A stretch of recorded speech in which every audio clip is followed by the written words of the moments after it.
O Alagoas Arte e Cultura continua aqui no nosso destacamento avançado na Sexta Flimar, conversando com os escritores que estão vindo aqui nessa Flimar, estão dando palestras, e a gente tem a honra, o prazer enorme no nosso programa de receber um dos maiores escritores da língua portuguesa, da nossa língua, que é o nosso querido Inácio Loyola. Inácio, um prazer danado estar com você. Muito obrigado. E começar assim, eu estava vendo a tua palestra e comentei isso aqui, né? Tu me trazes uma memória, a memória afetiva de o garotão no DCE, né? A gente promoveu uma palestra tua aqui no Espaço Cultural, você muito de bom grado veio, estava lançando O Beijo Não Vem da Boca, né? E eu comprei, eu não era casado ainda, né? E comprei para minha namorada, né? Na época, que era a Rita, né? Estou casado com ela até hoje, então você é o padrinho, o Beijo Não Vem da Boca é um pouco o padrinho do meu casamento. É um né? livro cupido. E eu estava comentando antes assim, que passou o tempo, te vejo agora assim, com o mesmo fôlego daquele Inácio, a mesma eloquência, a mesma, né, o mesmo o sonho, né, a utopia, aquela busca do que não se pode conseguir, né, mas aquele mesmo desejo, aquela mesma fogo comendo por dentro. É assim mesmo? É o que me mantém. Na hora que eu perder isso, acabou. E talvez a gente só perca quando passa para o lado de lá, seja lá que lado é esse, que eu não sei qual é. Mas eu... Nem queremos saber agora, né, Inácio? Não adianta também nem discutir, mas também não tenho medo disso, porque já quase fui embora. Em 96, um aneurisma cerebral, uma artéria direita, que estava para estourar, mas consegui, e aí alguém me avisou, e não vê nisso misticismo, não, porque aneurisma é chamado assassino silencioso. Não é uma doença, é uma artéria que se fragiliza e, se ela rompe, o sangue é um derrame e mata 80% das coisas. Passei por isso, inclusive produzi um livro que teve um grande sucesso no meio da classe médica, Veia Bailarina. Então a morte não me assusta. Eu lembro que naquela época eu fui para a sala de operação, absolutamente tranquilo. Não sabemos quando vai ser, quando ela vier, também me leve. Mas um evento desse mexe de alguma forma e faz você pensar depois em algumas coisas, refletir, revisitar? Eu acho que você muda no sentido de que a vida passa a ter um brilho diferente. Sabe? A vida passa a... Você sente viver, aí é uma coisa... É o ar-condicionado. Isso, cheio de ar-condicionado. A vida, só quem chegou ali perto e não foi, é que pode ter essa sensação de estar vivo. É a coisa muito frágil, eu posso não acabar essa conversa. Mas enquanto eu estou aqui, eu estou imensamente feliz. Sabe, é uma coisa que me enche de satisfação. As cores hoje são outras, as luzes são outras, os perfumes das pessoas, tudo isso é diferente. E isso é só... E também, por exemplo, falei um monte de coisas, de ansiedades, e de pressas, e de ambições que eu tinha, eu eliminei tudo. Não tem mais pressa. Para que atrás do que eu corria? Não corria atrás de nada. Então agora eu estou caminhando. E eu tenho sempre um projeto lá na frente. E aí eu digo, eu vou ouvindo, ele vai se distanciando. E um amigo outro dia falou, então para que você vai? Eu falei assim, porque assim eu continuo caminhando. É verdade, é verdade. É a maneira. Então, do escritor do Beijo, você foi eminentemente, entrou na literatura via jornalismo, como foi isso? Você é um jornalista. Eu sou um jornalista, sempre fui jornalista, sempre fui jornalista. Daqueles com carteirinha, que vota no sindicato, já votou no Nosso Audálio alguma vez? Votei no Nosso Audálio, depois eu saí do sindicato, porque na verdade eu não via mais muito sentido naquilo, não estava funcionando, enfim.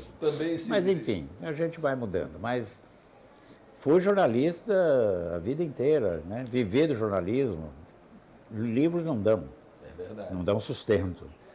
Mas você faz pelo prazer, pelo sonho, porque tem que fazer. Agora, o jornalismo é que me dava alimentação. E criar filho, criar tudo. Então, agora, grande parte dos meus livros nasceu do jornalismo.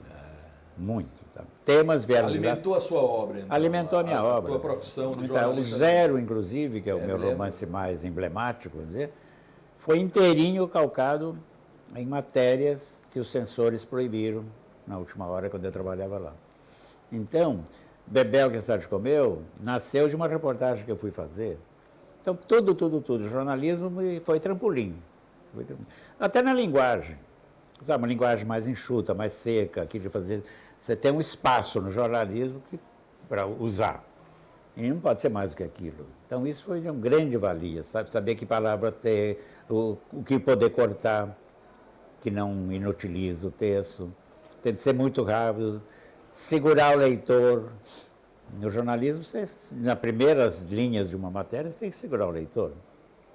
E no livro eu tento fazer isso também. Você fez crônica em jornal, faz ainda? Faço ainda. Hoje eu sou cronista. Eu não tenho mais empregos. Essa encomenda da crônica, vocês têm que escrever uma por semana, isso é tranquilo? Tranquilo. Por exemplo, o Guimarães Rosa sentia... Eu li um crônico uma vez dele, ele falando sobre isso, que isso angustiava ele, de ter que escrever aquilo, tanto que ele deixou uma época, fez pouco tempo.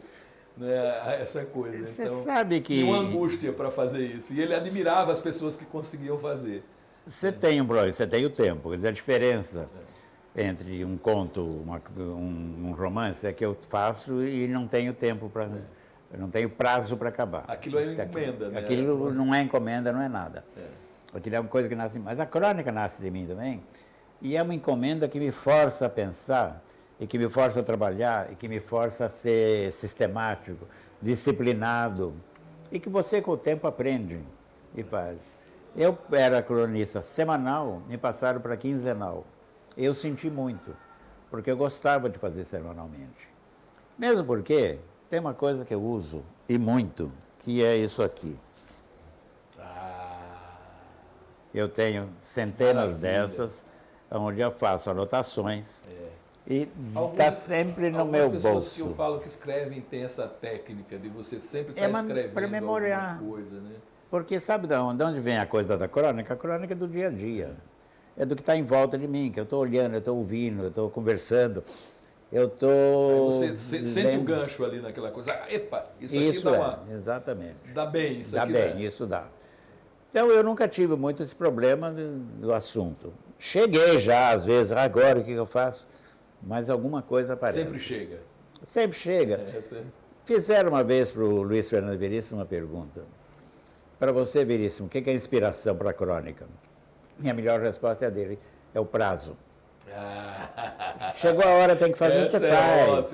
Essa é ótima. É ótima. E aí você tem... É o prazo. Tem que fazer. Diz que é para amanhã, eu tenho que estar inspirado. E aí, você é profissional. No fim, você acaba, com muita prática, uma técnica, você acaba fazendo. Levando isso para a música, o Tom dizia que a coisa de fazer música era 30% inspiração, 70% transpiração, né? Que você tinha que trabalhar muito.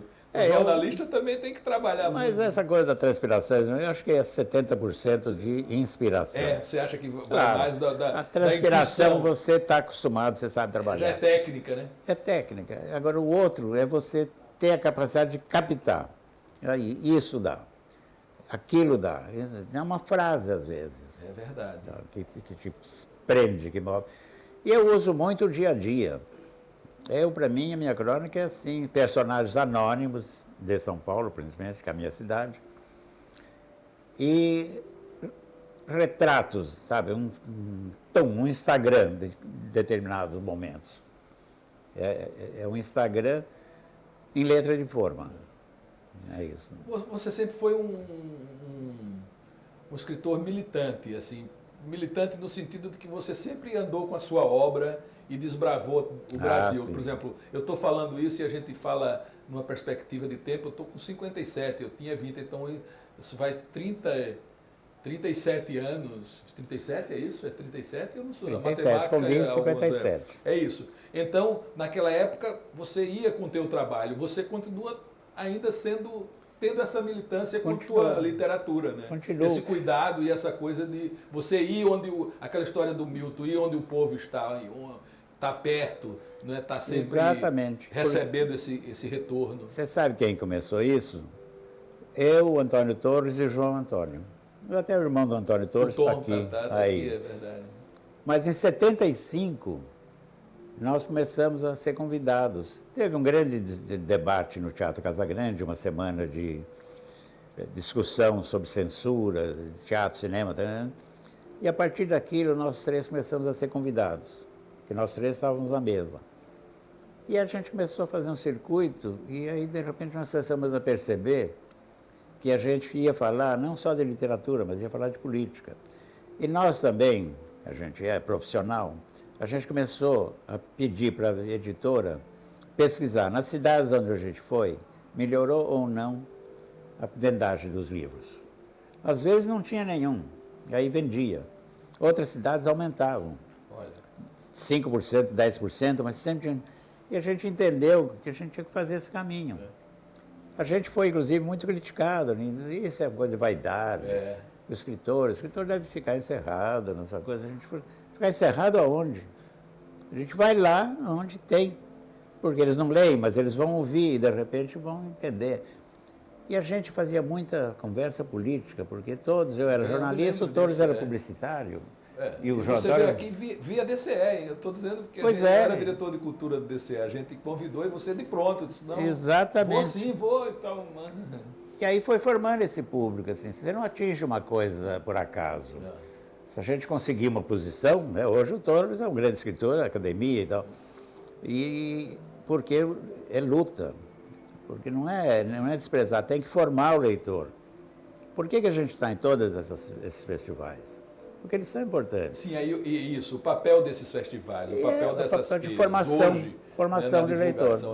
Formação de público. Você estava lastimando ali na tua palestra que uma acabou lá no Rio Grande do Sul. Pois é, a jornada de Passo Fundo. Você fazia na tua palestra também, que eu compreendia, até que você tocasse nesse assunto, um pouco desse fuzuê, como a gente chama aqui, essa coisa de brilho que tem a Flip, que você dizia, não, aquilo... É bom então, mas é um monte. Como é que. Mas é um brilho morto. Porque se esgota ali. E o bom, por exemplo, nesses festivais, aqueles que procuram trazer as escolas, você vê a meninada aí, eles acabam assistindo uma outra coisa, eles veem livros, eles são. Isso é fundamental, porque essa meninada é que vai ser o leitor do futuro. Quando a gente vai, por exemplo, a Pirenópolis, estado de Goiás, a 100 e poucos quilômetros de Brasília. O que é o mais importante? Você chega no dia seguinte, já tem uma conversa sua com alunos de escolas rurais.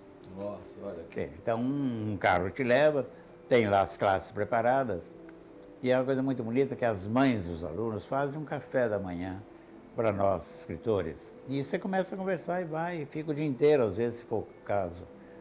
E essas crianças... tem 100, se 10 pegar o gosto pela leitura, valeu. Porque no ano que vem outro, no ano que vem outro, e isso tem que ser feito eternamente. E eles passarão esse gosto para os filhos e para os netos, e vai. Por exemplo, no Ceará, que tem aquele, tinha, agora ainda não sei se tem, mas uns agentes da leitura. Que sai um estudante universitário com uma estante nas costas, levando 40 livros. E eles vão para os sítios de fazendas e chácaras. E vão deixando 5 livros, 10 livros, aonde tem um que lê para os outros. Às vezes 5, 6, 7 sabem ler. Depois, de um tempo, eles voltam, recolhem esses livros, deixam outros. Então, isso forma uma cadeia. E essas pessoas desses sítios se encontram numa missa de domingo, se encontram no futebol, numa coisa, trocam os livros. Isso tudo é uma teia que está aí por baixo, né? Que os governos, que os ministérios da educação não têm a mínima ideia do que se passa. Porque é tudo gabinete fechado, é tudo burocracia. Por baixo tem assim, um monte de professor e um monte de agente de leitura trabalhando. De Macapá. Macapá tem um barco, biblioteca. Coisa, se você fosse olhar como estratégia de governo, você está investindo numa indústria, numa parte da indústria cultural. Se fosse visto dessa forma, né, isso gera divisa, né?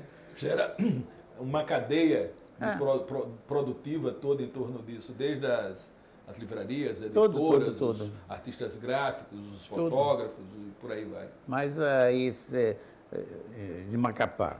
Macapá é um barco que sai percorrendo o Amazonas e vai para as aldeias, ribeirinhas. É lindo isso. Então, em cada lugar tem um tipo de evento, de realização, de produção que vai andar. Agora, as pesquisas de quem lê a classe A e B, é que eles não vão lá ver, olhar a classe D, E, C, E, F, H. Talvez quem compre livro, porque tem dinheiro. Quem compra livro. Mas quem lê, não. Nem sempre comprar livro significa leitura. Nem sempre, né? Às vezes é para ter na estante, como diz a história. Boa parte. Bom, mas falar um pouco agora do teu trabalho mais recente, porque me deixou muito curioso. Eu fui até ali comprar, já que a editora não mandou ainda. Não, mas porque é as uma coisa que é uma história de avô, problema. e eu sou o avô mais coruja que existe no mundo. Se você disser que é você, eu digo que é mentira, porque sou eu. Cada um é o seu. Eu sou um avô coruja, porque só tenho neto também, você estava me falando que tem 4. Então esse novo livro teu, o último trabalho, o mais recente trabalho, é um pouco uma história... É a relação neto-avô. A história de admiração, e esse livro é a história de culpa, porque o menino fez uma coisa que ele sentiu, que ele, não é que ofendeu, mas machucou o avô. E ele passou a vida inteira tentando se desculpar. E aí ele se desculpa com esse livro. Literatura é para isso também. Sabe? Você limpar um pouco por dentro. Do confessional, né? Todo escritor que você Eu gosto muito. Vários livros meus, O Menino que Vendia Palavras, a relação pai, filho e professor. Os Olhos Cegos, Cavalos Loucos, a relação menino-professor. Então você nunca precisou fazer análise, sempre foi fazendo com os livros. Eu sempre fiz livros. Então estou fazendo análise com meus livros. Meus livros. Minha loucura vai aí afora. Pode ser que eu seja pior do que todo mundo, louco, mas é a forma de você purgar um pouco. Expurgar, não tem outro jeito. E como foi essa relação com teu avô? Assim? Era um cara como era o teu avô, que memória...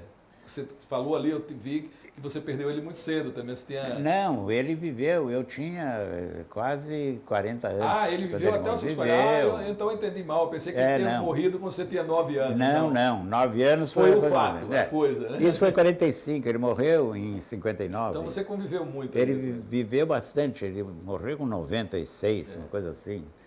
E era um homem fantástico. Marceneiro, né? Marceneiro. Eu ficava na oficina dele, vendo ele trabalhar. Ele tinha esse cuidado, ele fazia uma coisa, não fez bem feita, joga fora, faz outra. Essa tentativa de perfeição, eu tenho muito com ele. Sabe? A frase exata, a frase certa, repetir, refazer. E você me falou uma coisa na palestra também, que eu fiquei pensando num poema do Jorge de Lima, que é O Mundo do Menino Possível. Quando você disse que estava na marcenaria do teu avô e via aquelas... pedaços de pau, e aí você fazia trenzinhos, né? Que é um pouco o poema do Jorge. O menino olha e vê pedrinhas e dizem que são bois e realmente são bois. E você a imaginação infantil é uma coisa que a gente perde. Lá. Me lembrou muito. E coincidência, a gente está homenageando o Jorge, e o Inácio fala dessa coisa do menino impossível, aquele que fica olhando e fazendo personagens dos pedaços de pau, como diz a gente. Mas é uma coisa muito doida isso, porque essa imaginação a gente não cultiva mais. Você vai amadurecendo e ela parece que desaparece, e eu não quero que ela desapareça de dentro de mim. É isso. Que bom isso, eu quero que ela viva, né? É a minha vida. Então é isso, Inácio. Obrigado que ela vive em nós, então, que a imaginação faça parte de nós todos. Espero que você tenha gostado.